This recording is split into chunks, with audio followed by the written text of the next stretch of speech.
Good evening, good evening. This is Lady Estelle and the Street Soldier Crew, and we are hip hopping on this Hip Hop Sunday with you.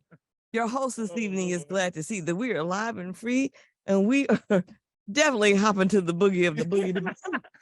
Go on, lady. All right.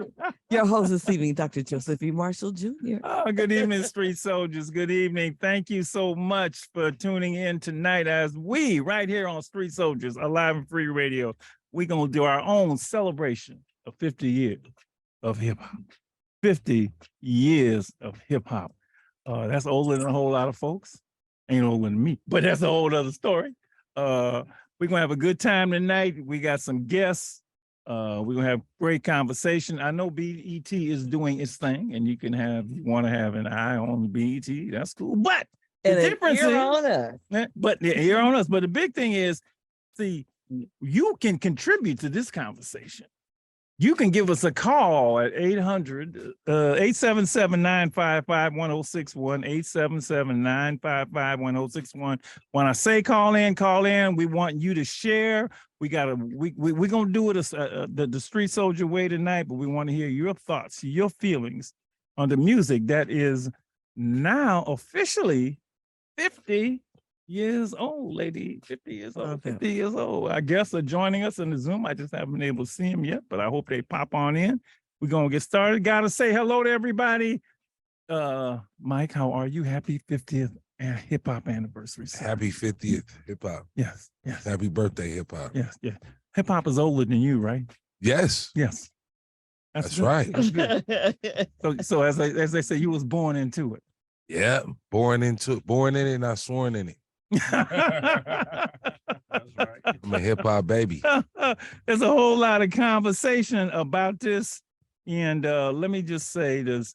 Does anybody know? I'm not going to do a history lesson, hip hop history lesson. Okay. But does anybody know why 1973 is the year? Anybody know? Well, you don't have to know because you can look it all up. And that's what I did. I wouldn't looked it up.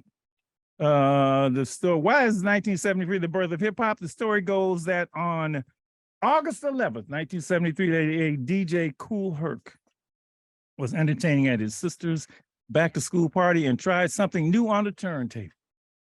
He extended an instrument beat, breaking or scratching to let people dance longer, breakdancing, and began emceeing during the extended weekend. And that is the official date of the birth of hip hop. Now, they have to pick some date. I'm sure things were going on the day before, maybe a couple years before, but DJ Kool Herc.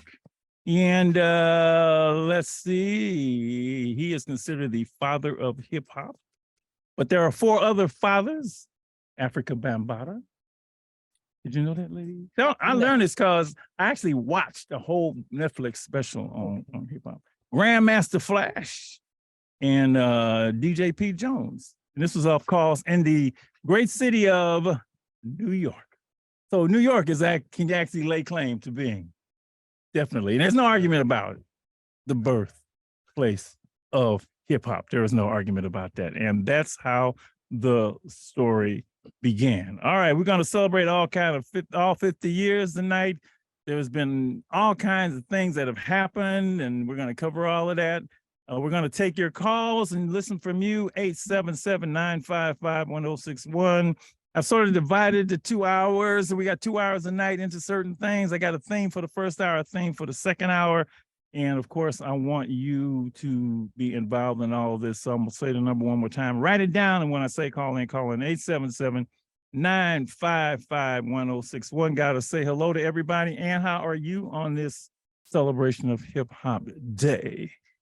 Love hip hop. I really do. Like I can listen to just straight instrumentals and like going all the way back. Put it on vinyl. Put it on a cassette tape. Anyways, here's the thing. Okay, here's my joke. So my last name is Bassett, and I'm always like, when people want to spell it, I'm like, it rhymes with cassette, and then you know how old people are, and I'm like, I don't know that one. Okay, but I love hip hop. Yes. All right. Lady, we've heard from you, we've heard from Mike. So let's introduce our guests. And I only see 3. I'm supposed to have 5, but they ain't here yet. So I'm gonna have to jam people up and say, All right. So what I did, I wanted to do a couple of things. I want to do a couple of things tonight. So here's how I imagine this to everybody. I imagine this at the thing. We're all sitting around the Thanksgiving table. We have the generations sitting around the Thanksgiving table, right?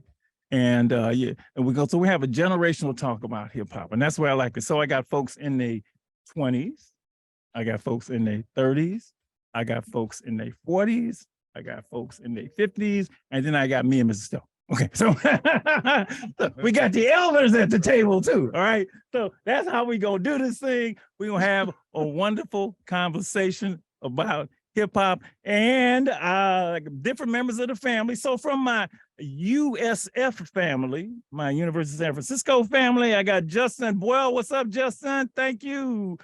Hey, what's going on, Dr. Marshall? What's up, man? How you doing? I'm doing good. Just enjoying my summer, a little break from all the school and all that, just relaxing. Are you back in St. Louis? Yeah, I'm back home. Yeah, back chilling. one of the things that I just immediately clicked with, I'm from St. Louis. He's from St. Louis. All right.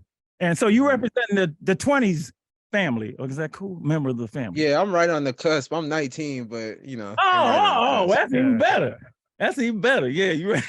And look, I want to thank you for the podcast you did on me, man. It was great, man. It was great. No, I want to thank you for coming on. It was a great stories, great content. So appreciate that. Justin's gonna be a sophomore at USF next year. And you got a couple things going. You're one of the Marshall Riley scholars. Yeah. And then next year I'll be the president of our on-campus organization for Black Men, Brother Connection. right. Yeah. So we can do I got some things going on. Yeah. All right. Representing, and we got a couple of representatives of the KMEL family. And the on-air personality, the one and only, the one that pre-Sage, that was here before Mike, right here in the studio with me. G Biz, what's up, Biz? What's up, Biz? What's up, man? How you doing? I'm blessed and breathing, man. How y'all doing? Thank you for being here, Hey, man. G Biz, it's good to Absolutely. How you doing, Lady Estelle? good. How you doing? It's so good to see you. All right. I'm doing all right. What's going on, dog? Mike, what up? Hey, what's up, buddy? So we got two on-air personalities right here from studios, and that's wonderful. I really wanted Biz when I did this at Mike, one of the folks here at the station. And you represent the what era? You don't have to say the age, but can I say the 30s era? Is that good? Is that I don't want no lady to they think you. I'm 29 on the radio, Doc. Always and forever. Always and forever. Always and forever. I got it, man. I got it. Love you, bro. And please say representing the Alive and Free Omega Boys Club family, the one, the only one who used to sit next to me right here in the studio when we did this show, Mr. Please say the Irvin, not known as Commissioner, Kareem Irvin. What's up, Kareem? Good evening. Wait, which group am I representing again? Yeah, which you one? get to choose. I know, but I'll let you choose. I'm in that 40s group, right? Okay. Yeah. I'm in the 40s. All right. Good evening. Good to see everyone. Hey, Mr. Still. What's up, Jermaine? Good to see you. My brother, what's up, my brother? All right. And something great just happened to Kareem. He is now Commissioner Irvin. Commissioner Irvin. Commissioner, So go ahead and tell everybody about that. Juvenile Justice Delinquency Prevention Commission in Alameda, recently appointed by Judge Scott Jackson out there. Really thankful for this appointment. So things are just getting started. For me on the commission, a lot of work to be done. For those who are probably not clear about commission work serves as like an oversight to probation, to the facility, and to make sure that those who are impacted by the justice system are still receiving adequate services, resources, and things like that while they're incarcerated, and also when they are also released. So we're just making sure pretty much that people are doing their jobs, So Yes, sir. Congratulations. Congratulations, man. You keep your star keeps climbing, brother. Yeah, I'm trying to reach you.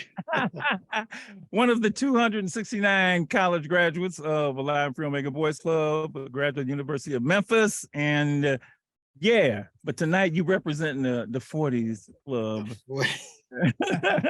I'm ready though. I I know you're ready. I know you're ready. I know you're ready. Seated next to me. Seated next to me. Oh boy, you yeah. Oh, he got the OMC. He is definitely red. Oh man, stand up, man. He got the OMC outfit on. All he needs is a mic, which he got. Look, when I met him, he was rapping. He might bust out just because he can't take it, and he's on the air. I wouldn't be surprised. I know. ATC in the house. ATC in the house. Mr. Jermaine King. Mom, this my son right here. What's up, man? Go ahead. Say hello, everybody, man. Tell everybody. Get to the mic, bro. Yeah, let me get to the mic. Yeah. Thank you, Pops. Thank you. What's up, y'all? This is JD from ATC. You know, straight from the sucker free. You know how we get down. You know what I'm saying? What you talk about? This beat is death. What you talking about? Cisco Jam? What you know about that there? You know what I'm saying? Keep it real with it. We rock it hard with everybody. Oh my God. Straight up, straight for life, you know. But nah, but for real though, for real. Now back to Jermaine. Man, it's Alive and Free. You know how we do it. And never stop with 1986. Yeah. We go back to when the club started. Man, come on. 87, 88. Yeah, went off to Morris Brown and came back and Man. You firmly believe in the more you know, the more you owe. Tell folks the work that you're doing right now. The more you know, the more you owe, and exactly that. And you know, my thing, I was going through some struggles and stuff in life, and Omega was there for me, Alive and Free was there for me, and they got me to get my life together. And I didn't believe that I could go to college, but they stuck by me and told me that I could, and I could make it. And guess what? I got a scholarship to go to college. Yeah. I went to Morris Brown. Yeah. I went out there and I did my thing. And my whole thing was, I asked God, I made a promise to God, if you let me get out my certain situations, then when I get done with school, I'm coming back home and I'm giving back to the community. And that's what I've been doing. Yeah. I work with an organization right now called the Phoenix Project. We have sites in Sunnydale, Oakdale, Harbor Road, Potrero Hill, West Point, and we work with youth 14 to 24 through trauma-informed care and trying to help them get their life together and dealing with the trauma that they've been through, as well as their families as well too. And so, you know what I'm saying? I got to give shouts out just real quick to all my folks that's on the front line, you know what I'm saying, that's out there working with these young folks every day, because we got to deal with it. We got to go through it every day, and just one love to hip hop and one love to everybody, because that's what hip hop also did for me. It helped me get my life together and get me to a point as to where I got disciplined enough to want to help myself and help other people out as well too. And we'll go back into that a little bit later. And what era are you representing on the show? I'm representing the 80s. Yeah, The 80s. Yeah. No, I mean age-wise, what you represent? I'm 52. All right. We got the 20s, we got the 30s, we got the 40s, we got the 50s, and you got the elders. That's all I'm gonna say about Lady. Yeah, that's all you're gonna say. Nah, look who's here. All the way from Seattle, Washington, Miss Davita Briscoe. You jumped in. Come on in, Davita. Introduce yourself. Thank you for joining us tonight for this 50 years of hip hop celebration. Tell everybody who you are, and we're gonna get going. All right. I'm just Davita Briscoe. What else you want me to say? A little bit more than that. The work you do, something, you know. I'm here in Seattle. Work for the mayor of Seattle here. Still pushing Alive and Free as much as I can to get it everywhere. And glad to be here. Okay, that's all you're gonna do. Okay, and what age we doing? We got teen, actually, we got 20, we got 30, we got 40, we got 50, and we got Lady E and I. What era are you representing? She's representing a female perspective. I I am told almost you. 50. I'm 49.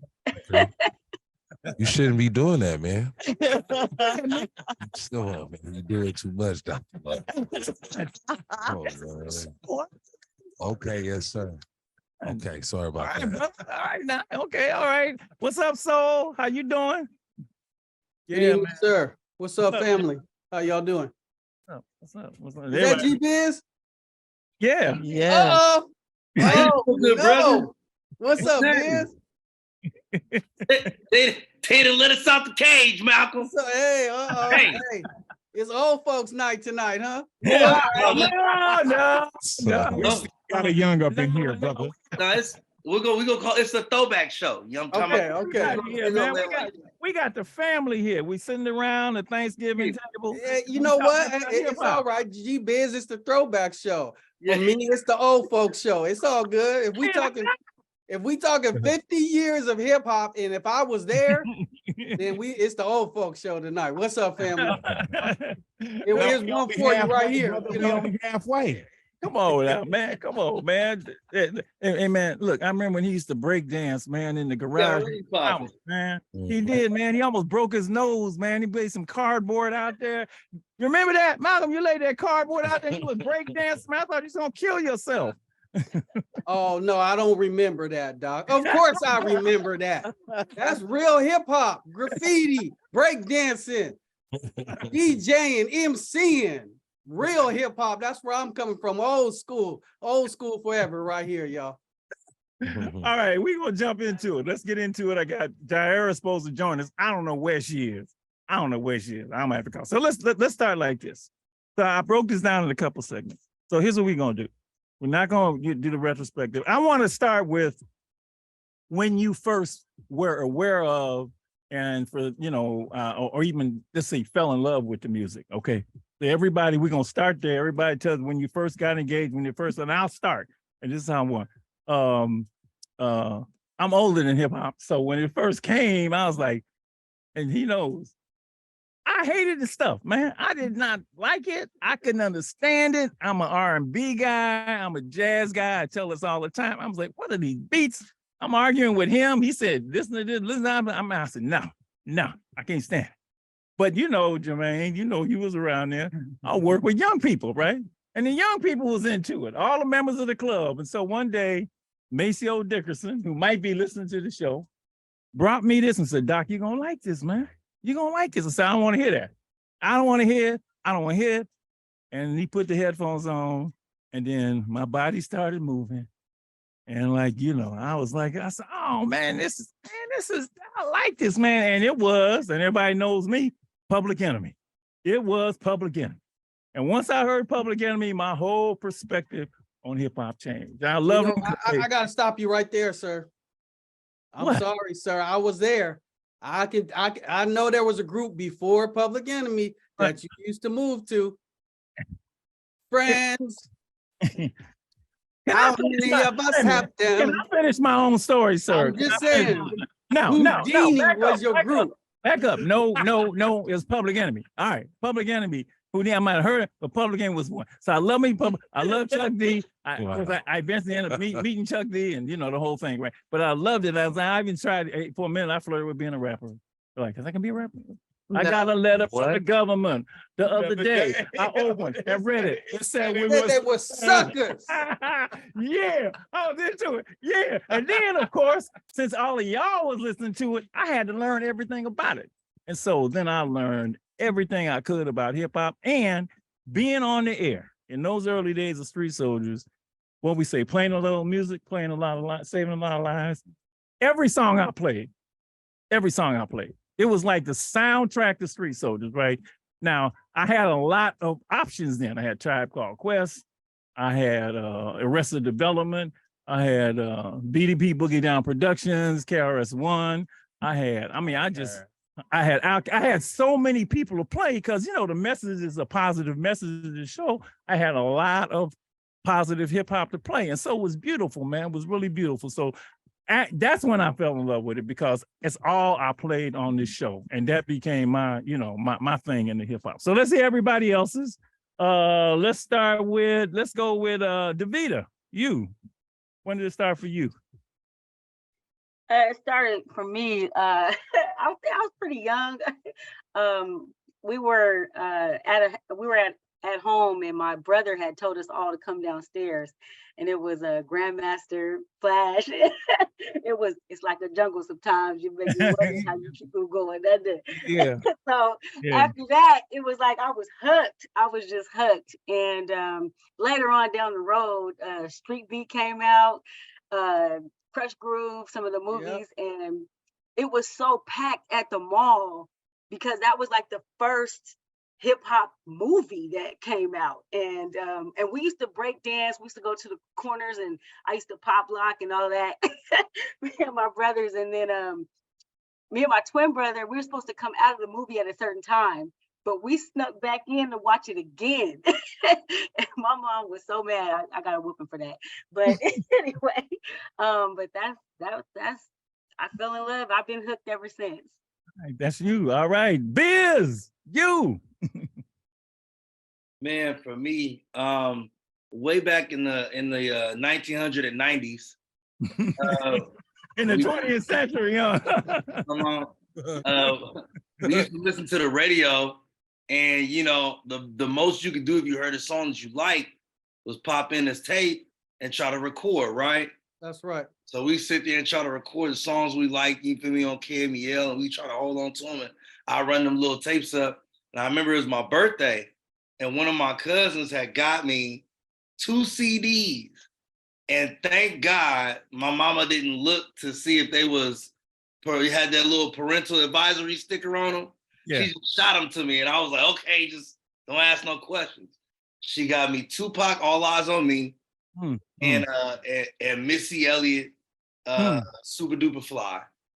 And once I got those albums, man, that was it. I'm sitting there walking around with my little CD player, you know, running them back over, and I must have scratched them CDs up so bad, man. But for sure, it had me hooked because those were the first 2 CDs I ever had. And, you know, it was just a great way for me to transition, I think, into buying more of the music, really diving into the actual music, outside of just, you know, riding in my brother's Nissan Sentra, listening to whatever he had playing or whatever I could record off the radio. So, for sure. Got it. Please say, Commissioner Urban, when did I your love this. career This is begin? great. That's so good. 1990s. I like that. Gosh, this is such a well-crafted conversation. I like that we're doing it generationally. For me, I'm sitting here thinking I'm going back to my Boys and Girls Club days on Page Street, and that's when I know hip hop was infused into me. Because the TV was always on, so videos was always on back then. And I remember De La Soul. Yeah. And so this is a time when hip hop was like, it was fun, it was colors, it was polka dots, there was stripes, there was chains, there was Gumby cuts, there was lines, you know, like it was all coming at us so fast. I was young in the 80s, so I'm 1980, right? So this time when it's coming along, I don't know that this is something that is brand new, right? Like this is something that, you know what I'm saying? Good point. I'm like experiencing it as a child. So, but I'm also receiving it, right? I'm like, I get it. And then I think when it settled into me where I was like, this is something special was when Biz Markie hit. When Biz Markie dropped his track, I think for me right there, you understood how important melody and rhyme and music, everything was for me that just came together. So it was De La Soul. And then when Biz Markie did his thing, because nobody looked like Biz Markie, right? He didn't look like a star. He just, and this song just took off. So I'm not gonna sing it. That's how far back I go. And of course, I just want to just also highlight too, because she talked about Crush Groove being a movie. For me, it was when the Fat Boys hit. And the Fat Boys had their movies coming out in the 80s, quarterlies. So I remember all of that. Yeah. Thanks, Reem. All right, Justin. You the youngster in the house.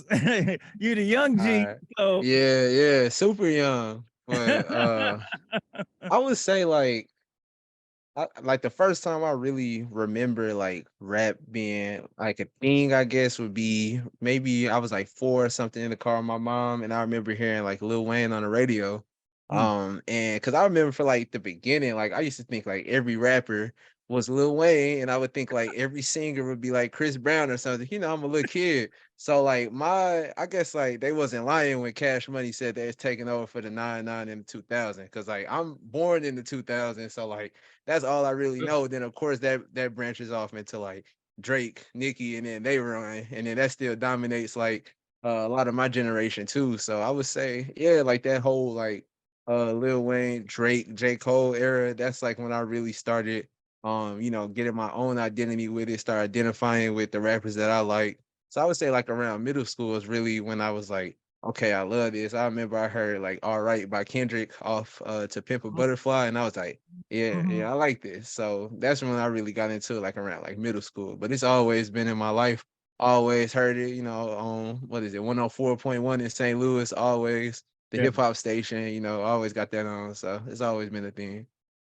Mike, you turn. Yeah. Oh man, hip hop. When I first heard a couple of songs. Was it oh whoop, there it is. But it was I remember that song just basically like at that time going like it was a viral song.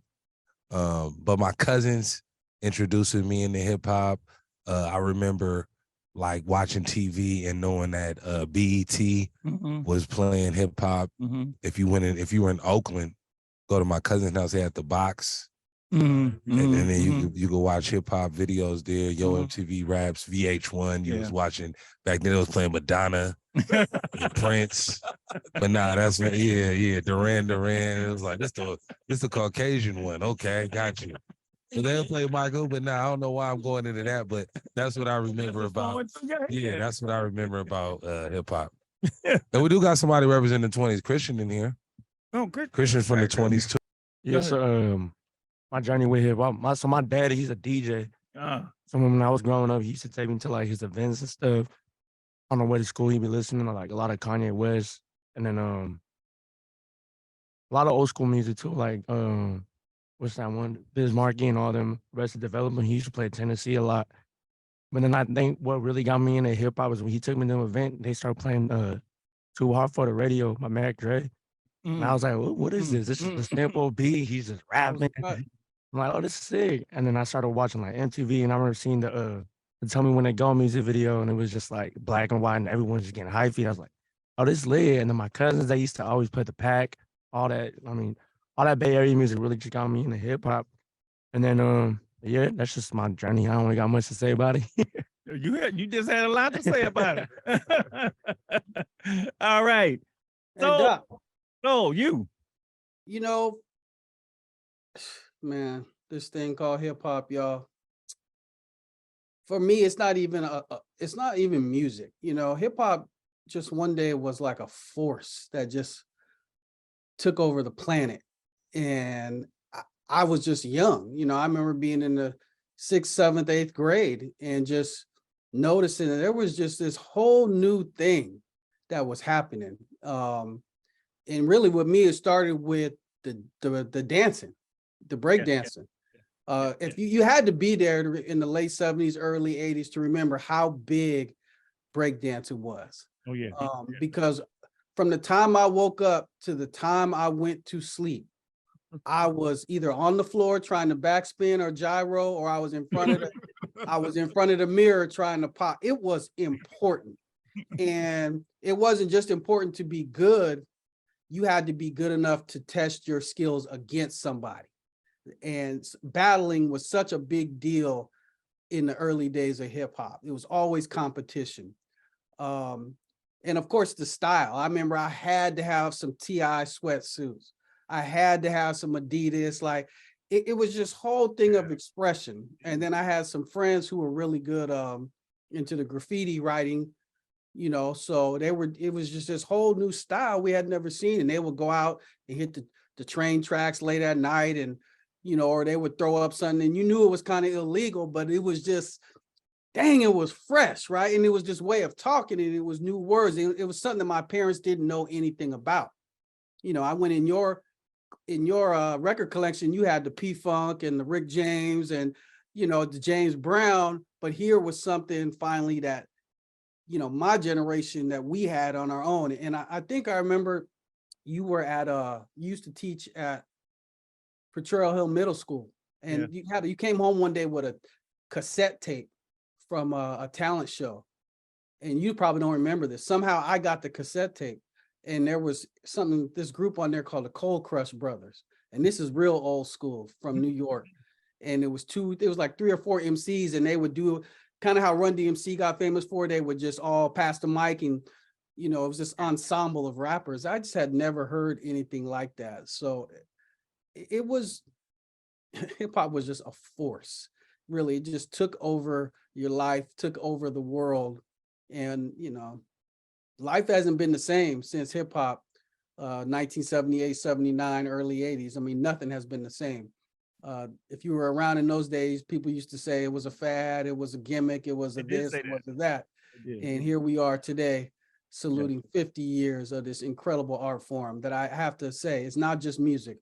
I have to repeat that. It was the graffiti, it was the breakdancing, and of course, my thing was the DJing. I know. And then the MCing was almost the last thing.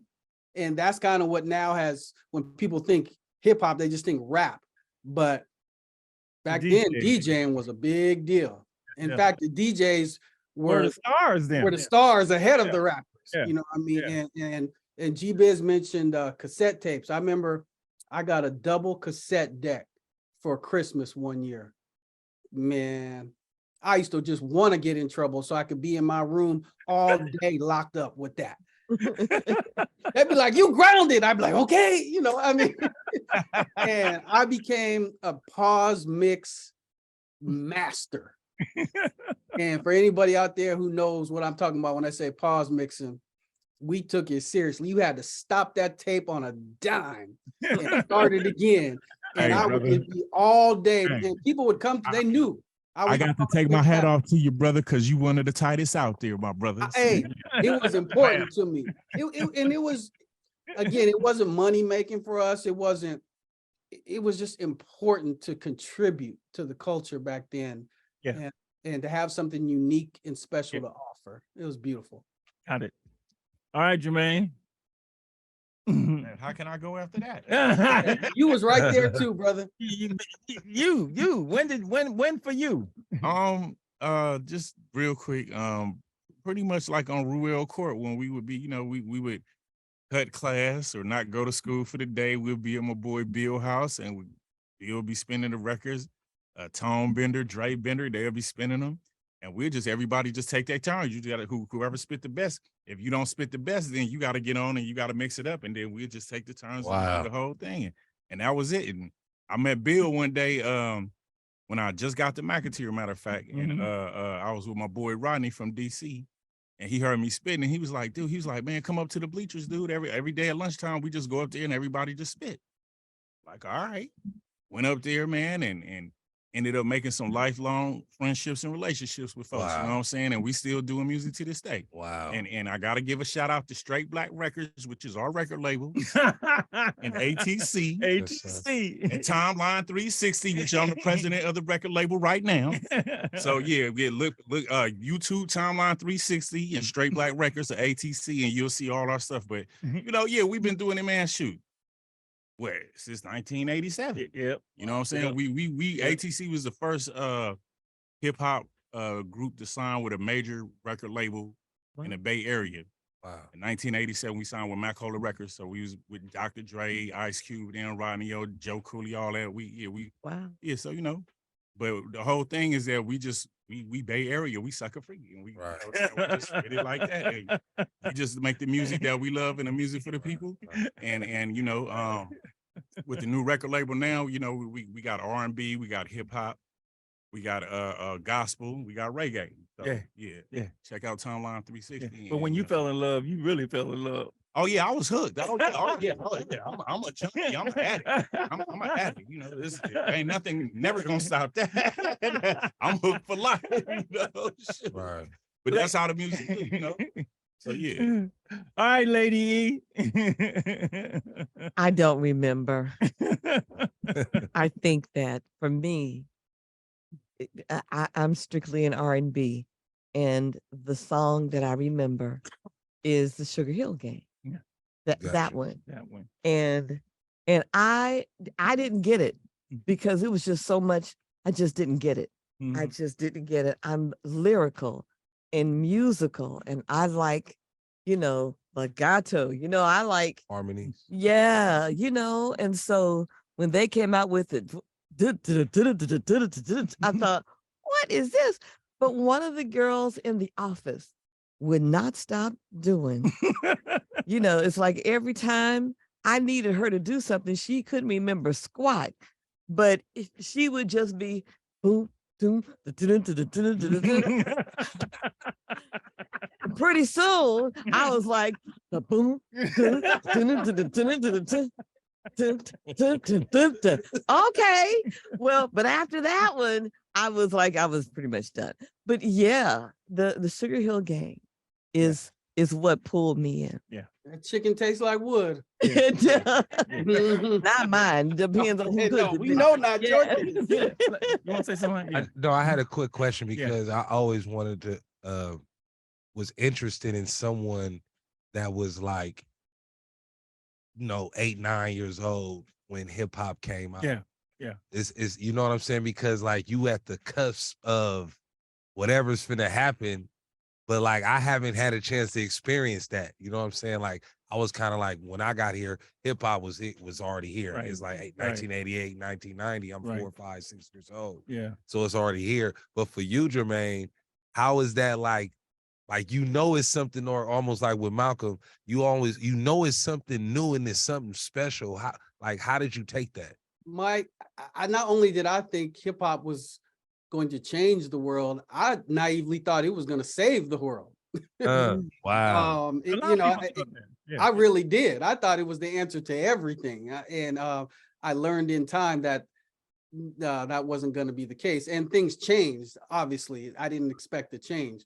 But I thought hip hop was just the dawning of a whole new age of consciousness. And it was a little bit, but not as much as I ended up thinking it was going to be. What about you? There's a lot of factors for that, which we'll get into. But you want to say something about that? Just real quick, for me, it was like more so like of a release in a way I could express myself in a way that I didn't feel comfortable or didn't feel like I was able to do before. Gotcha. With hip hop, I could just get on a mic and just bust it. And just like, this is me. Right. Yeah, right. yeah. And I think we can all agree what made hip hop special, rap, is that it was a spoken word.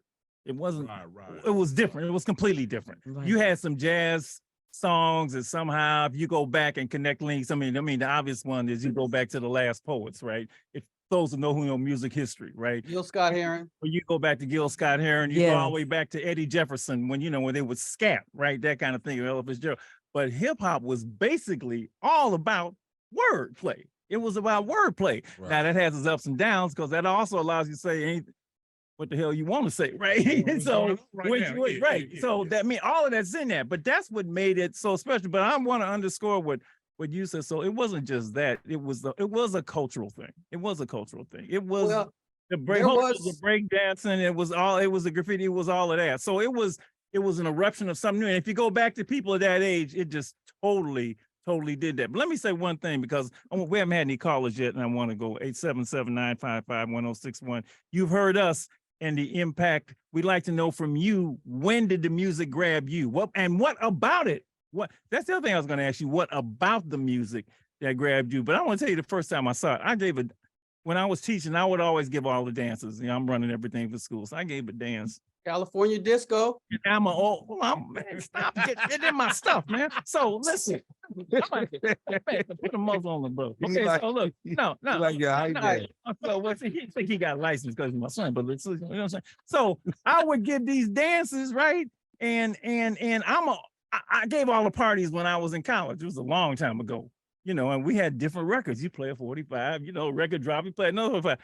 I gave this dance one time, man, and they played this record over and over again, the same record. It was like 12 minutes long. It was over. I said, play something else. No, they want to hear the same record. It turned out it was Rapper's Delight, Man, I saw the impact.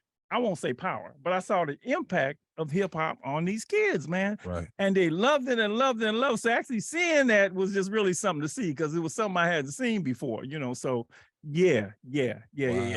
Wow. So I throw the number out, 877-955-1061. Want to hear from you. How did the music grab you? When was your first recollection of it? What does it mean to you even today? I'm going to ask each of you, one song. If we played one song tonight to represent hip hop for you, because we might have time to play some of the songs, right? What would it be? Biz, what would it be for you? What song? Gotta stay alive and free. One song. Oh, You got 50 years to pick from, okay? You gonna kick it straight to me, bro. Oh man. You want me to come back to you? No, it's good. It's good. Okay, one song. One song for me to represent hip hop for me. Yeah, for you. I'm a Bay Area boy through and through, Doc. For me, it might be E40. We beat to rap what key beat to lock, but we beat to rap what key beat to lock, but yeah. What's the name? What's the name of it? Write it down. What's the name? I need a name because we gonna see. It's called Your Area. Yeah. It might be. Area by E40. Yes. Okay, and that's business. Okay, Davita, what's yours? Yeah. Sugar Hill, Rapper's Delight. Okay, we did that one at the top for you as Rapper's Delight. Okay. Justin, what's it for you? Yeah, I'm gonna throw in Elevators by Outkast. Hey. All right, Elevators by Outkast. I'm writing this all down. South some love. Okay, Outkast. All right, okay. Rapper's Delight was Davita's. Irvin, please say, was it for you? Man, I'm gonna have to go with Juicy by B.I.G. Man, that was anytime that one come on. Good one. That's a nice song. That's actually yeah. Okay, Mike, what's yours? Dear Mama, Tupac. Ooh, okay. I'm writing all these down. I'm sure I'm missing somebody. Jermaine, what's yours?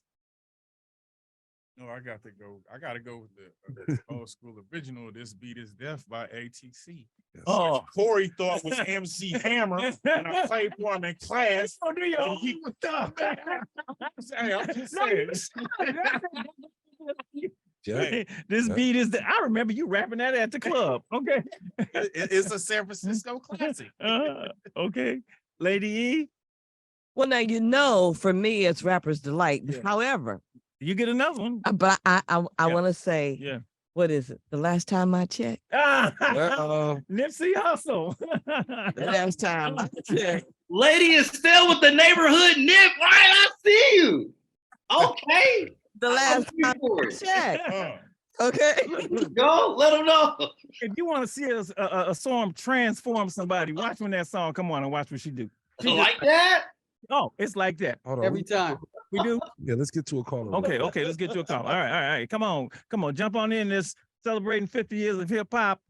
Who are you and your feelings about the music? When did you like it? When did you Actually, start? we missed him. Oh, we missed him. We'll get him back. Okay. Yeah, All right. 877-95. Oh, look who's late to the party. 955-1061. Girl, we got to catch up you. Let me get all these songs. The soul, your song. Hey, I'm taking it back to 1986. The world's greatest entertainer, Mr. Dougie Fresh. The song is called The Show. Great song. Okay.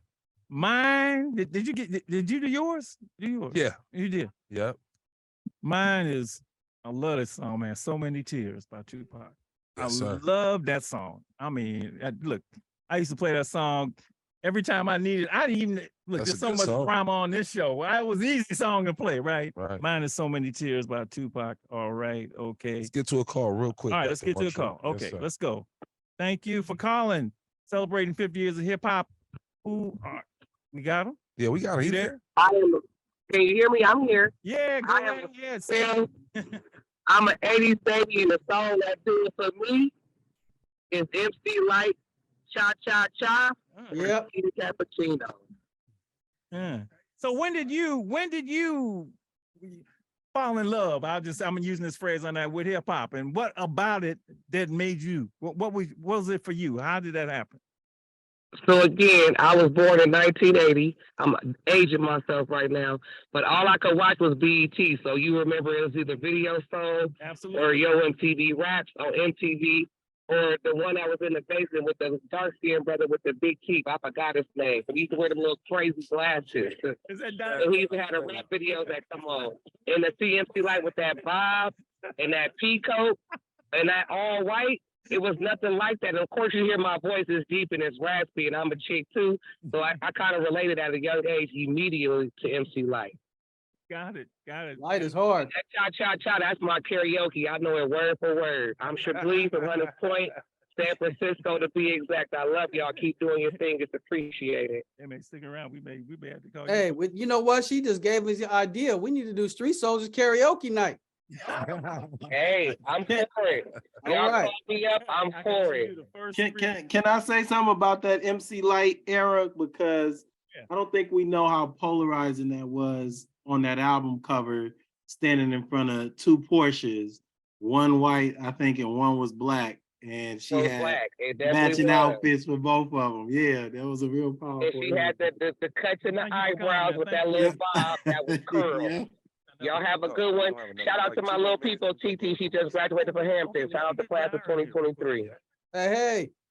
Jaira, girl, you got to answer all these questions in 2 minutes. All right. This is my University of Chicago sophomore. You represent the 20s here. And we're going to hit you right with it right quick. When did hip hop grab you? When did you fall in love with hip hop? You got Well, love her. You tell me all the time.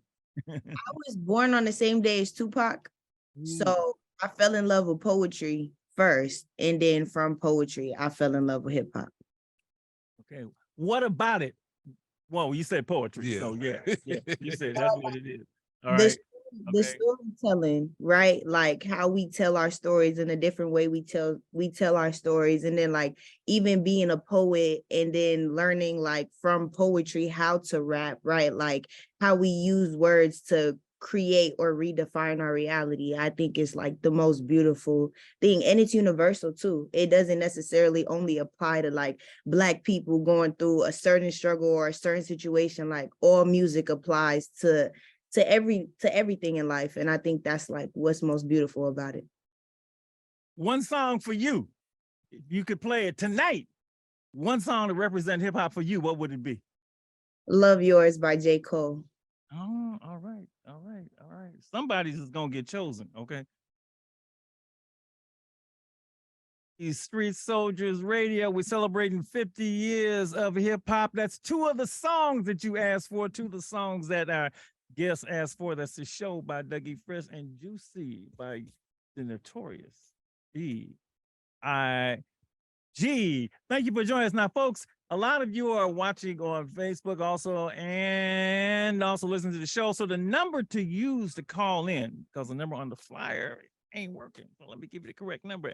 877-955-1061. 877-955-1061. We got a lot to cover. Want to hear from you, your thoughts about hip hop. What made you fall in love? What do you like about the music? And we'll have some other commentary later, but we want to as many calls as we can get. 877-955-1061. When we call, we're going to go straight to you.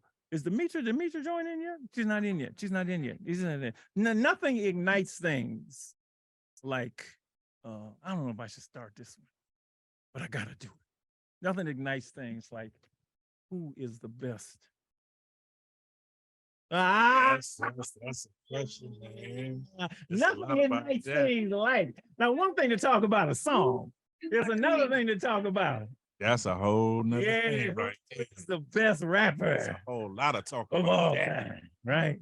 Who is the best rapper of all time? It's like, who's the best basketball player of all time, right? Who is the best? Now, common now, well, I mean, anyway, I ain't gonna go there. I'm gonna leave basketball out of this. Sorry, okay. But like, and it's funny. They have been compiling lists, which I will go to, right? And and I will tell you what the so-called experts. Now, who are the experts? That's their opinion. That's all it is. That's right? their opinion, right? Right. It's our opinion. And this is our opinion. Who you like, who you don't, who you think is great, who's the so let's just test this out. And the Urban, I know you gotta go. So I'm doing this, I'm coming to you, right? I'm coming to you. Now, in your estimation, who is for you? Who is the greatest rapper MC of all time? I even let you, just for you. You better, look, you scared because you ain't unmuted, right? See, you ain't unmuted. You afraid to say that. I know. See, you ain't unmuted. See, he's talking, but he's not unmuted, right? You ain't unmuted, brother. Oh, my bad. So for me, I want to get into this. I understand. gosh, I'm gonna tell you right now. Uh-huh. I'm just gonna go ahead and just say it. I'm gonna tell you. First of all, if we just talking about as a whole, since we get like everything, I'm gonna go with Jay-Z. I'm gonna go with Jay-Z because of that body of work, right? Okay, all right. Then that's But yeah. when I talk to you about San Quinn, I have to throw Quinn's name in there for the Bay Area side. Oh, okay. Because qualified. yeah, that's me. Yeah, that's my Bay Area side. But we just talking about what the level that we talking about it on.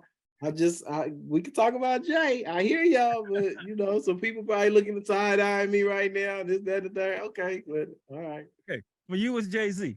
Okay. His wife is on tour if you want to go see it. Okay. Biz, who is it for you? I know. This is yeah. That's a loaded question, man. Of course it is. Man, you know what I'm gonna say? Just for me personally, I'm gonna say Ice Cube. Oh, okay. Because first listening to Cube, I mean, really America's Most Wanted, Death Certificate.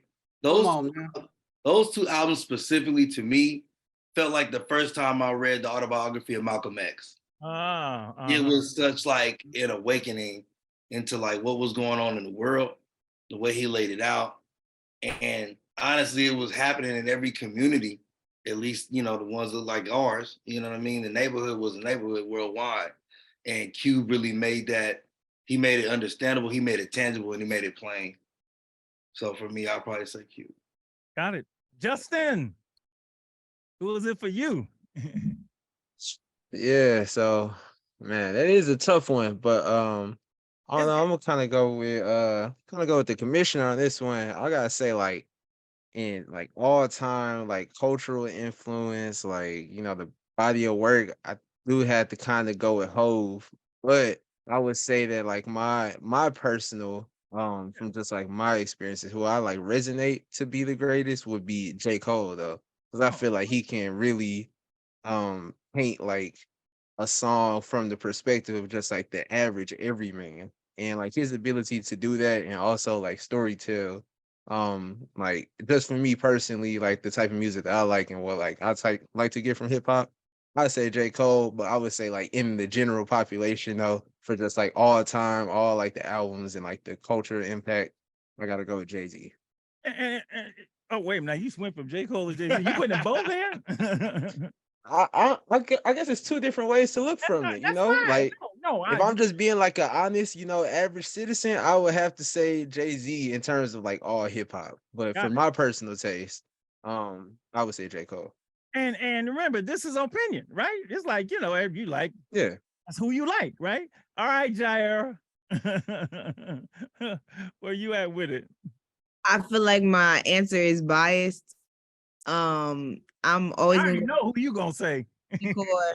All the time, every time. And I would say Tupac because I think he introduced a new, like, not a new side, but I think like incorporating like the activism, or like even when thinking about like Brenda's Got a Baby, like that was a real story. Like he took a real story and like made it a song to like inform people, like rap as like information, you know what I mean? And I know we see that with like Native Tongues and Queen Latifah, and we see all of that kind of like in the generation before, but I think like for him and his generation, like he really stood out because of that. So I'm always gonna go Pac.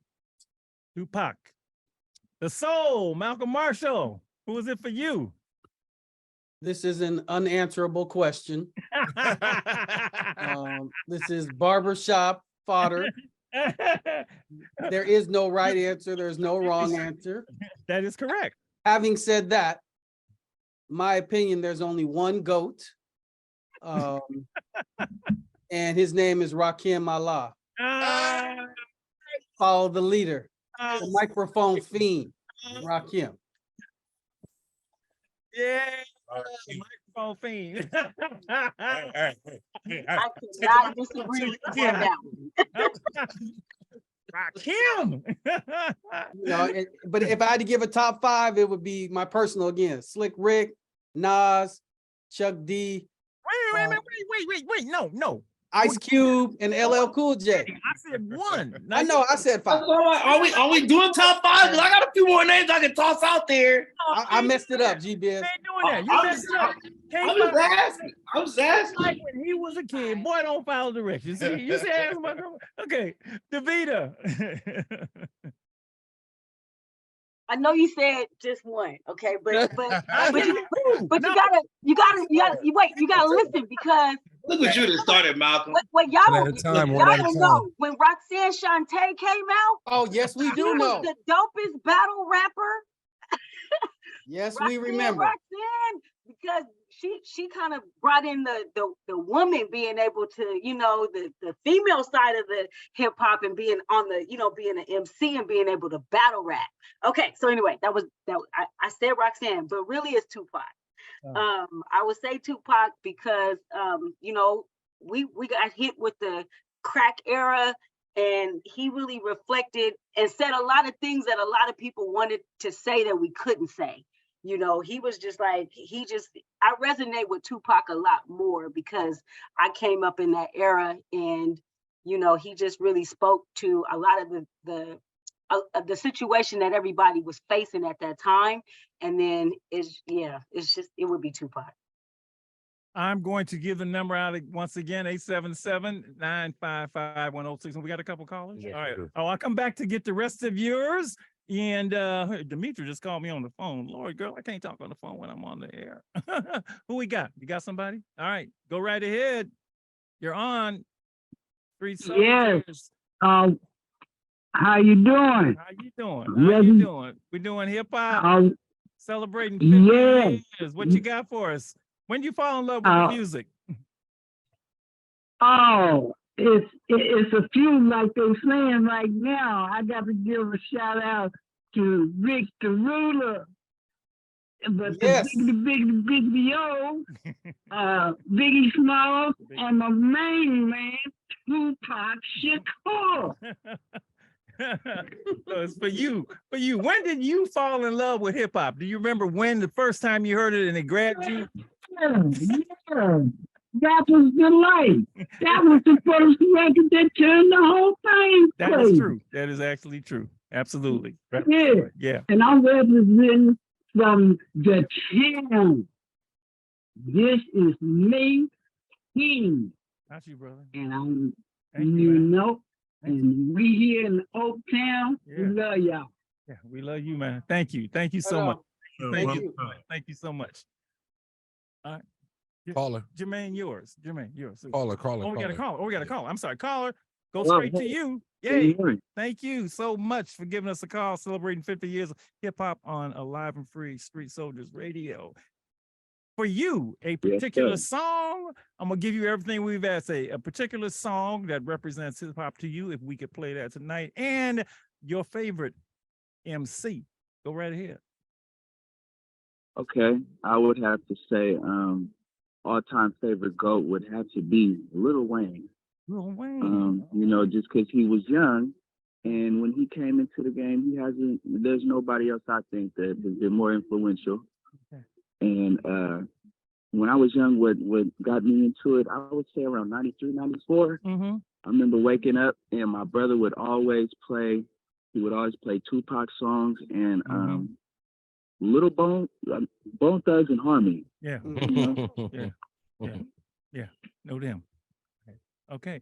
Is there a particular song that represents hip hop for you? 5, 4, 3, 2, 1.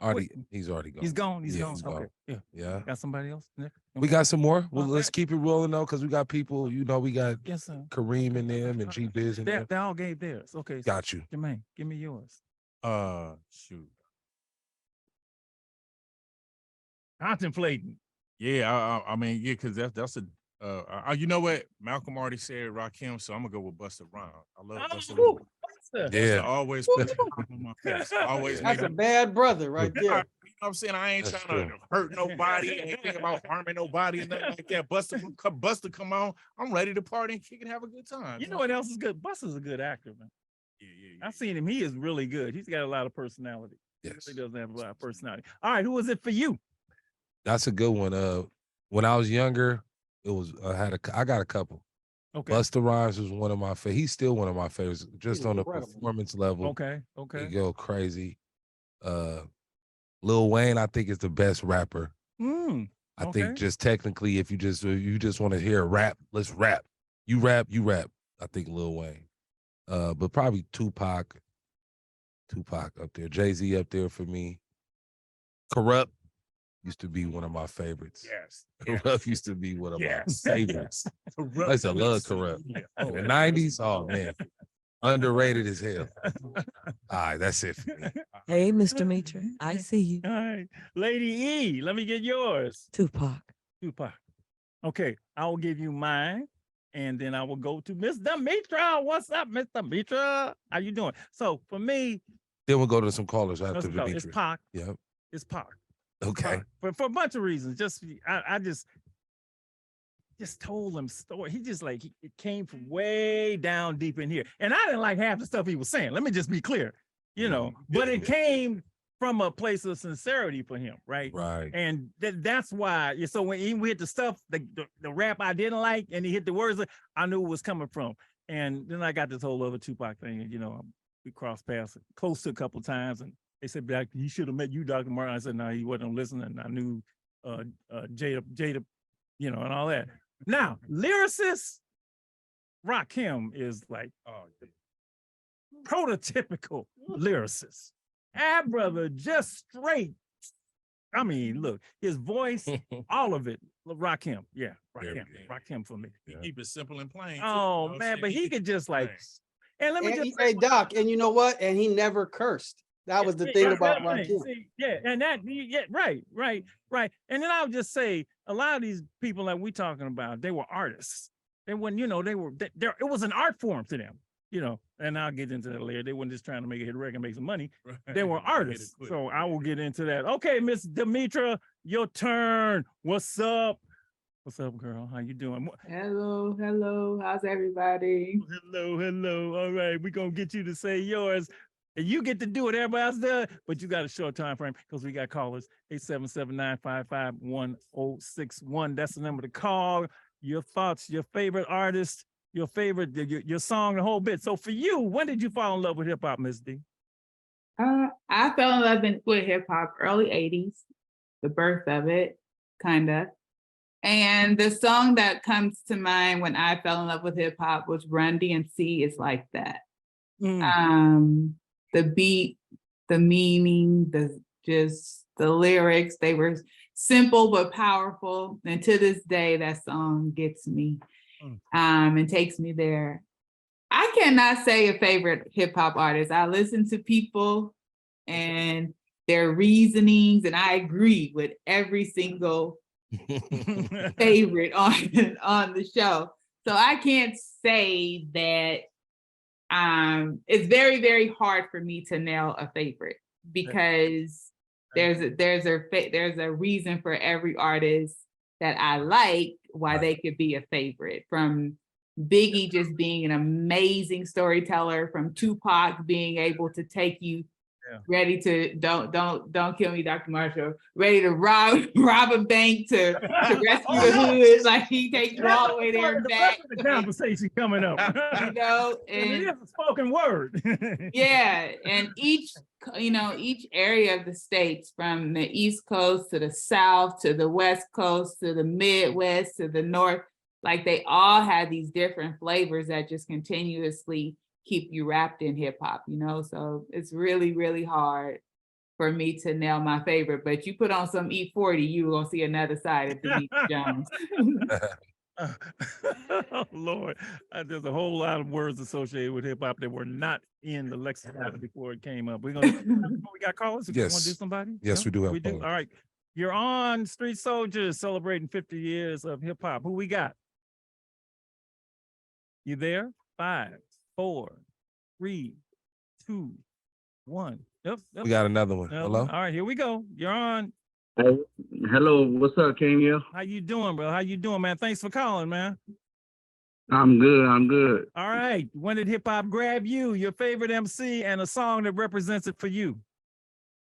A40, man. That's the artist I was. Earl Stevens, yada me. For sure. All right. When did you fall in love with the music? Do you remember? It wouldn't E40 and Too Short. Okay. All right. Gotcha. All right. For sure. Okay. All right. One more caller. Well, yeah, we take all the calls. Yep. How you doing? 877-955-1061. We stand alive and free talking about hip hop. Hey, caller, how you doing? You got them? So, all right, we'll go to the next one. Okay. All right. You're on. Caller, you there? Yeah. Yes, sir. Oh, I left out E40. Oh man. Oh man, this guy. Must be his cousin. Right. You know. Hello? Yes, your turn. Go right ahead. I know. We got a lot going on here. Go right ahead. No, I hear somebody talking on the phone already. Oh, it's me. Okay. Turn off the radio, ma'am. Turn off the radio and just listen to us. Oh. Turn off the radio. There you go. Go ahead. Okay, hi. Hi. Hey, this is Rory White So calling. How are you? Ricky, what's up? I'm glad you got the right number. Go ahead. When did you fall in love? When did you fall in love with the music and your artist and a song for you? Oh my gosh. That's gonna be hard because I'm right in junior high when this whole music genre came along. So I wrote down some notes. So let's see here. 1983 with White Lines. I love that song, even though it's probably not a good song, right? Not a good song, but it was a good song at the time. Who was that? Grandmaster Flash and Millie Mel and all that, right? Yeah. And then 1984, Force MDs, Itching for a Scratch, baby. What you know about that? Hey. Yes, 1984. And then I remember being in Atlanta for the summer in 1985 when Salt and Pepper just came out and they were at the giving a concert and I couldn't go. I was too young. I couldn't go, but I remember that, and that was hot because they were coming on the scene. But after, what did the lady say earlier? Oh my God, what was the girl's name? Shantae, right? Shantae. Right after that, but I was raised on that, right?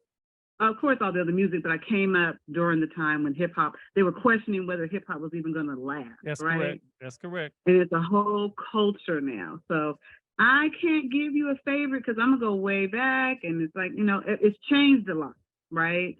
It used to have seemingly more different kinds of messages. And we talked about culture and all that kind of stuff. And you got the different kind of rappers and all that. But now we go get into that. It's a different life. Yeah. Yes. So yeah. I'm so excited to get through though. Hey. No, anyway. Thank you, Ricky. A wonderful thing. Yes, yes. Be well. Yeah. Be well. Let me tell you who the Billboard top, Billboard, they the experts, right? Supposedly. No, they got a magazine. They gotta say something. They got online press. So here's their top. Y'all ready for this? Yes. Oh, no, but okay. I'm gonna go from 10 up, okay? Nicki Minaj. No. Number 10. Man, come on. Will you stop? It's their opinion, right? Yeah, okay. Number 9 was Snoop. Number 8 was Drake. No. Number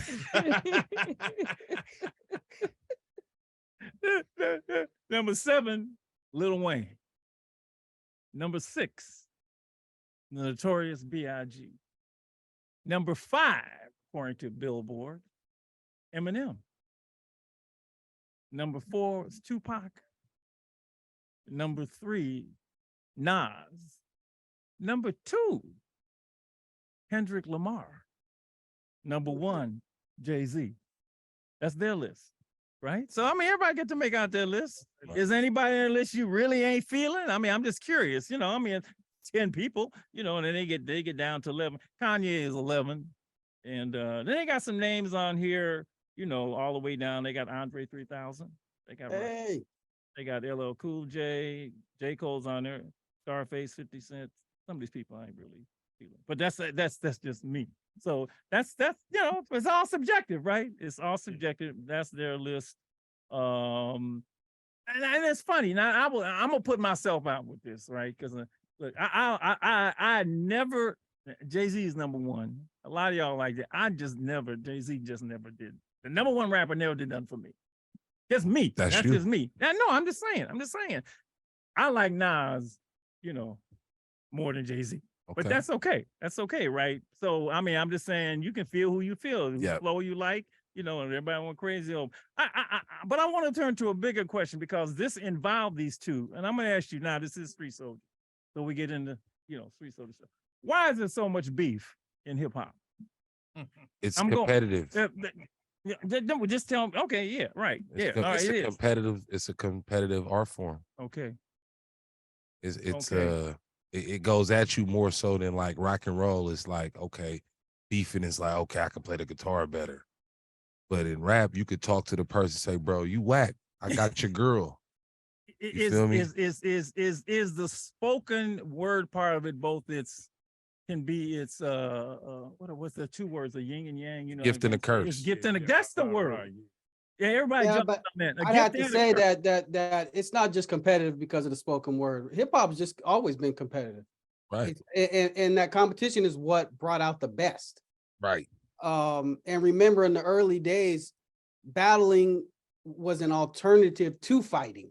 Right. You know what I mean? So it was competitive, but it was channeling, that energy that might lead to, a fight, to a gang fight, into a competition. So there's a difference between, to me, competition and dissing. There's a big difference, right? And in fact, you talking about Roxanne Shante, and I remember when she came out the record and dissed heavily every other female rapper in New York. This Queen Latifah, I mean, like, look, and if you sitting in the car, and it's one thing to be he say, she say at school, and somebody come on and talk about you, your mama, and everybody else. And that just seems to be part of, it's always been part of hip hop. There's always been a braggadocious part, I'm better than you, and I'm gonna tell everybody why. And that's part of its appeal, honestly. That's part of its charm. It's gone too far. Obviously, when that's the part. Well, obviously, when people die, it went too far. Right. That's the whole point. Right. So, and I'm saying for me, because it's spoken, it gets to do that. Because literally, you can say whatever you want, right? Well, this is America. You don't have a filter. No, but I'm saying when you say what you want, you don't have a filter, right? It ain't like 2 horn players, right? You're like Charlie Parker and John Coltrane. They may be, because there's not, you don't hear it in the horn, but you hear what somebody say about you, right? And that to me, because I'll be frank, having been at this for a long time and playing this, the toughest era for me, and we can go into this, of hip hop, was clearly the Biggie Tupac thing.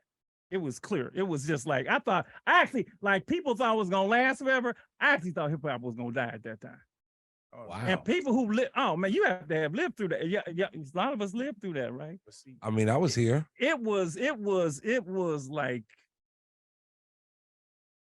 death, right? And you gotta understand, This is a Stop the Violence Alive and Free show, right? So I don't care if you're a rapper getting shot. I don't care if you're a brother on the block getting shot, right? So I just asked that question. Does it have to be that way? And so in this appeal, does it have to be that way? Can I say something? Yeah, yeah. It don't have to be this way, but unfortunately, it's the society that we're all raised in. You know what I'm saying? Or the society that we're raised in this country is totally different from African culture and all that type stuff. You know what I'm saying? Here, it's about you as the individual. Everybody's looking out for themselves. I got to be the best I can be this way. I got to be the hardest this way. I got to be the toughest this way. I got to have the best this. I got to have the best that. Outside of that, it's everybody trying to be together. And you know what I'm saying? It's how y'all raised us. You know what I'm saying? And how real families are supposed to be raised. You got to look out for each other. You got to stick up for each other. And you got to be there for each other. But if you wrong, I'm gonna let you know you wrong at the same time. Here, as long as I got this and you ain't got what I got, or like a perfect example. One time, one of my partners, bless his soul, Black Pat, I love you, bro. We was talking one day, we was all kicking it one night, and I had my truck, right? He was like, man, he said, when you gonna throw some rims on there? I said, dude, my mom's sick right now. I'm trying to, you know what I'm saying? My money is going to helping my mom out. And he looked at me, he said, you know what, bro? My mom's sick too, and I'm doing the same thing. So how can we support each other? From there, we started supporting each other even more. You know what I'm saying? People don't do that these days because society raises us to be you. It's all about you. It's all about what you can do and what you can have. No, we need to stop that. We need to stop that. Anybody else got any thoughts on that? I remember one time this film said that hip hop is very ego driven, right? In fact, it was Talib Kweli who said that. He said that himself. That's the way it is. The music is ego driven. And so, Yeah. Say something, Justin? I was literally gonna say like it's about like, you know, inflating that ego. Cause I think a thing that like a lot of us can recognize as like fans of hip hop is like we can always see between like what is really this rapper's daily true life and what are they rapping about in the song. Like I think we can all see between like the real and the fake, but it's like those egos kind of get absorbed into like the real person almost. And you know, when you're talking about you the best, you got you the best in this sphere in this like one niche. It's like it's competition that's naturally bred in that area. And then when you think about just like the evolution of hip hop, how like it comes from like this term is like different based off where you are, but like droning on people or flaming people, it's like it's always going for the person's like ego. So when those egos just inflate and then you know getting them spheres, you know, now it's like, oh, we over here on the West Coast or we over here on the East Coast. We took what y'all started and now we develop and put our own spin on it and now we better. So it's like once you start putting them all like in that little pit, then of course, you know, that egotistical, that spirit is gonna spill over. But I think it's just the nature of kind of just like that competitive like base that it started with though. Justin, I'm gonna tell you something you may not know about. When I started working with them, the scariest thing for me was these neighborhood rappers, right? These turf rappers. They was rapping the turf, right? They was rapping the city, they was rapping the neighborhood. And if you went to another neighborhood, it was on and death. It was, I mean, see, so I actually saw that, right? Saw it. I'm trying to, you know, I mean, you got Fillmore, you got Richmond, and I know this went on all over, right? So I know, I know that. And I'm just saying, I'm assuming what people do is they rap what's inside of them, right? Yeah. And what's inside of you is gonna come out. And because it's spoken, that's allowed, right? Because nobody has a filter, right? So, but I'm telling you, bigger than going to a concert was going to them neighborhood rap. And that was scary. I'm telling you, man. Look, man. Am I right, Jermaine? It was ugly. It was ugly, man. You know, I mean, and that's where it is, because you end up, maybe you don't mean that, but you know, you rep your city, you rep your neighborhood, you rep your this, you rep your that, and then it becomes a battle, right? Because the battle aspect is there. So man, fights at the shootouts at the club. I mean, it gets crazy. And this is look, look, I'm looking at the whole aspect of it. That's all I'm doing. That's my job, right? Because in the end, my whole thing is alive and free, right? Which is where for me, there's certain songs I don't play because, you know, I ain't the message I'm trying to get out. You got a couple calls and let's let them jump in. Right. Go right ahead.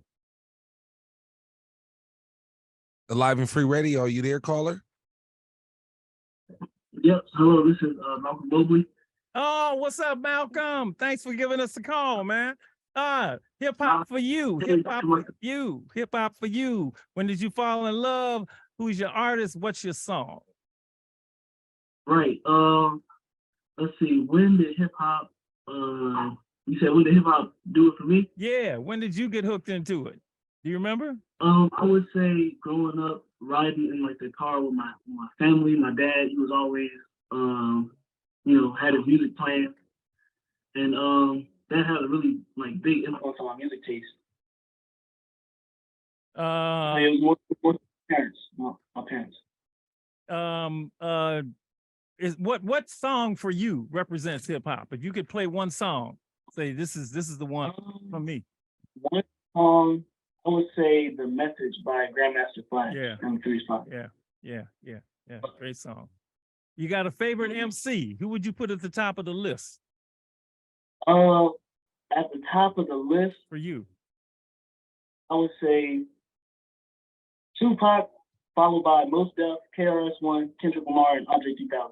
Well, you gave that's a pretty good list. I like that. You went top 5. You went top 5. All right. Thanks, Malcolm. Thank you, man. Thanks you for contributing to the show tonight. We got somebody else? One more. One more. Yep. All right. You're on. Street Soldiers celebrating 50 years of hip hop. Can't hear you. Say something. All right. It's gone. Anybody else want to say anything about what I was talking about before? Yeah. Doc, I just think it's a fine line because you can't have hip hop without competition. There's always been a show improve element to it, and that's what pushes all of us to take it higher. I think it's fine when it's based on the skills. When it becomes based on just hurting somebody, you know, or then it's different. But the old school, really, it was about skills and showcasing that you had more skills than the next person. Sure, you might take a dig at somebody, you know, but really the point was to just show something that I'm the best.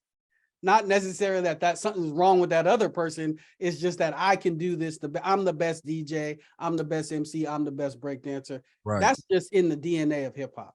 Right. They got whole careers built on smashing people. Yeah. I would say in the early time, I agree with him. Like when it was first coming out, everybody wanted to test their skills out. Everybody wanted to DJ. Some people wanted to pop lock. Some people wanted to break dance. And everybody would meet up and we would it was an art form. It was healthy. I think when around the time with the Tupac, it was like East Coast, West Coast beef. And I think that came about when it was like more of these masculine identities of trying to be tough, of being, you know, you can't be no punk. And, you know, that kind of stuff kind of came into it where it, women was, the ride or die chick and, like all of that kind of, I don't know if it's just evolved into like now it's like gang members now are rapping and they dissing each other's hoods, so, and that is just, I think it just kind of evolved over time. And so now I just don't remember back in the day when we was, when we all used to meet up and battle rap or, it was a healthy competition, not where somebody else was like ready to fight and pull out guns, so. Anybody else want to say anything about that? Just curious, your thoughts on that?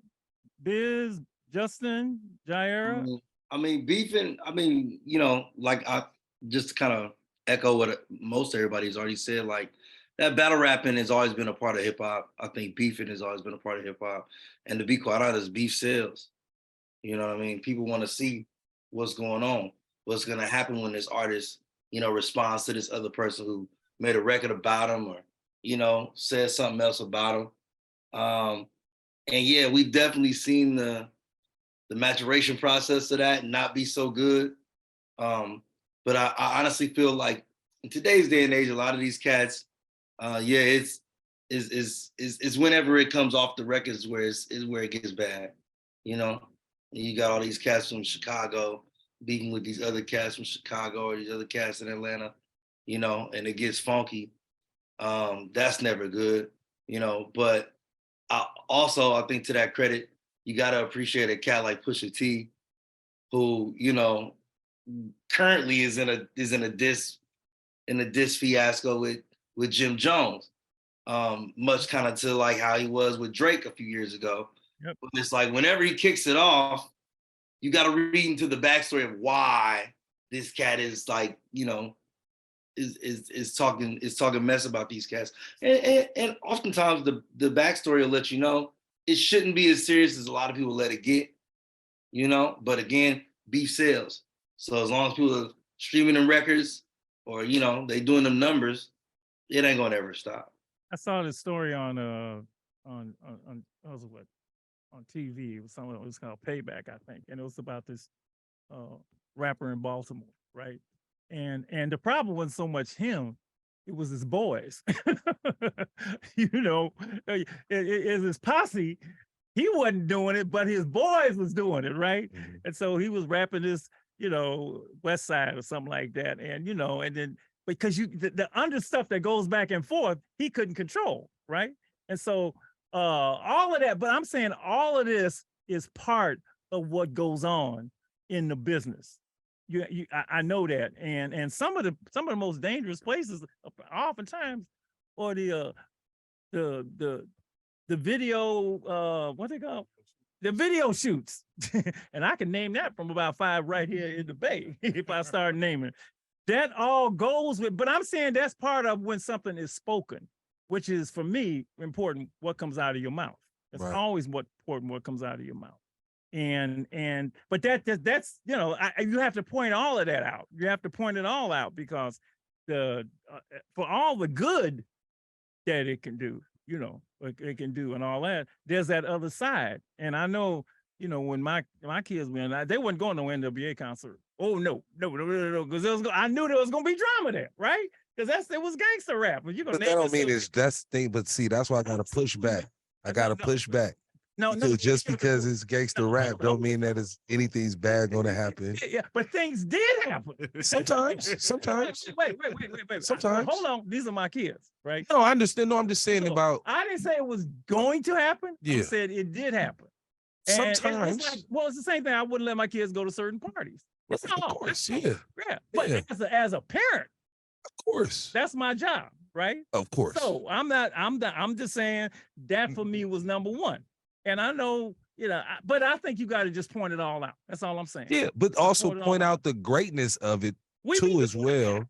Because at the end of the day, like you was talking about the turf parties and the hood parties, man, so Juneteenth was last week. We celebrated last week. Yeah.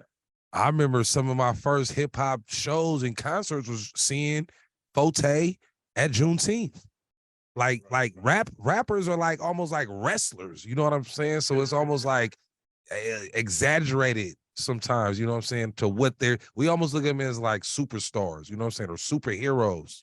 And so like the beauty of it, a lot of times 99.9% of the parties that I go to, that I do, and all I'm saying gangster rap included, hip hop included, if you gonna nothing be happens. a superhero, then you better be a real. You know, I would say character.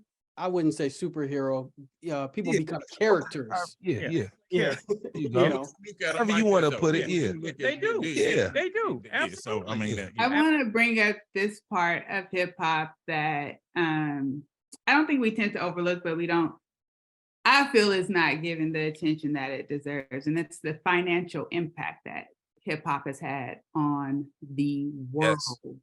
And there's not many industries that you can look at where hip hop hasn't found its way into it and made tremendous profit off of hip hop. And that's something that as a Black person that's part of the diaspora, I'm extremely proud of, because we know the roots of hip hop started in communities that look like people like us, like we're it, you know? And so to see how this genre of music Like you cannot move throughout the world without being touched by this genre of music, and the financial impact that it has had on the world, on just everything. And when you think of, I think of tech and how people don't wear suits anymore. Like if you draw that back, that's hip hop. Like we came through, like we don't care about suits anymore. This is what it is. This is how we are. This is what we do, you know? And so many people have taken that on, you know? So I think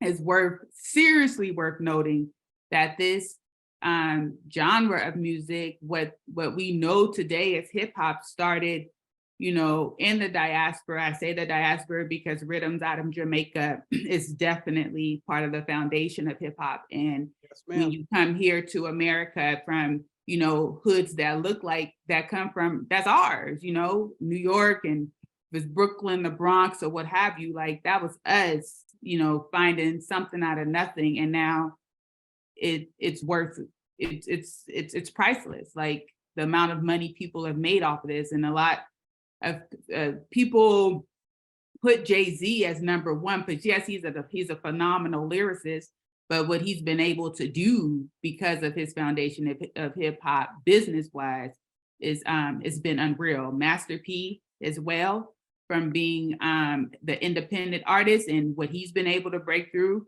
E40 is a great example of that. And like the list goes on and on financially for what this genre has done for us, and then just the world.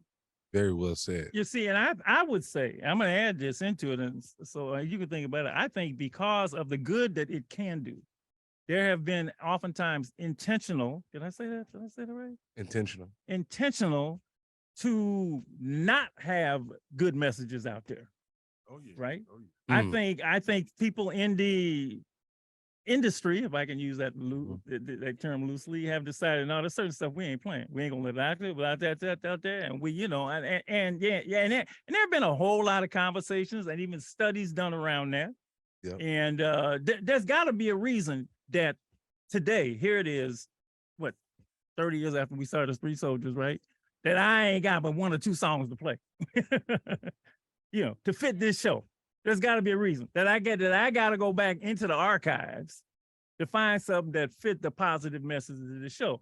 Now, you all can figure out why, right? That I got to open with the light, you know, and I got to do, you know, Nipsey Hussle. There's got to be a reason. When I had such a balance and a choice to be able to play, and you got to filter and find something and look for something that someone said that, and that's a discussion for another time. But it's a discussion that's got to be big. Everybody's got to think about that, right? Yeah, right. Absolutely. Variety in hip hop is definitely. I mean, it's there, but like you said, it's not. Sometimes it's not pushed. Find it. Yeah, it's not pushed like it used to be. I remember when I was coming up, even in like the late '90s, you still had like somebody said they liked Mos Def. Yeah. Like Mos Def and like Talib Kweli. Like when I first heard them, I love them. I was like, man, I that love was sick. Gangstar. I love you know what I'm talking about. X-Clan, no, but Jesus help me. Come on, Black Thought. Yeah, Black Star. Who did the movie? Who did Black the movie? Star. You know what I'm talking about. Anyway, go ahead. Yes. No, I agree. Variety is there. I'm just saying. Yeah, variety. I'm asking for me personally. I agree. Is balance. I agree. Right. And when you look at why isn't there the balance, you know, yeah, that's a good question. Is that all we got? Do you want the answer? Yes. Yes. Well, you look at the people that make the music. Yep. For the most part, they look like us. Yep. Then when you look at the people who promote the popular music, some might have faces that look like ours, but generally we know the person that's pushing it ain't necessarily gonna look like the person that's buying it, you know? And the things that they promote in terms of popular hip hop, typically it follows a specific, you know, and we know what that is, right? We talking street stuff. Yeah. We talking intoxicants. We telling the ladies to go ahead and shake it. Yep. Right? Yep. We telling everybody else this is what we're supposed to be doing because this is what's cool. Yep. Now you got a lot of artists who make music that don't talk about none of that. Correct.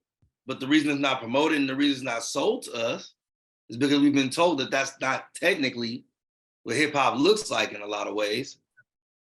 And the cycle that's already going, it keeps the masses numb, right? And the power of the music is the ears that it touches. And we begin to believe whatever it's telling us. So we've been conditioned.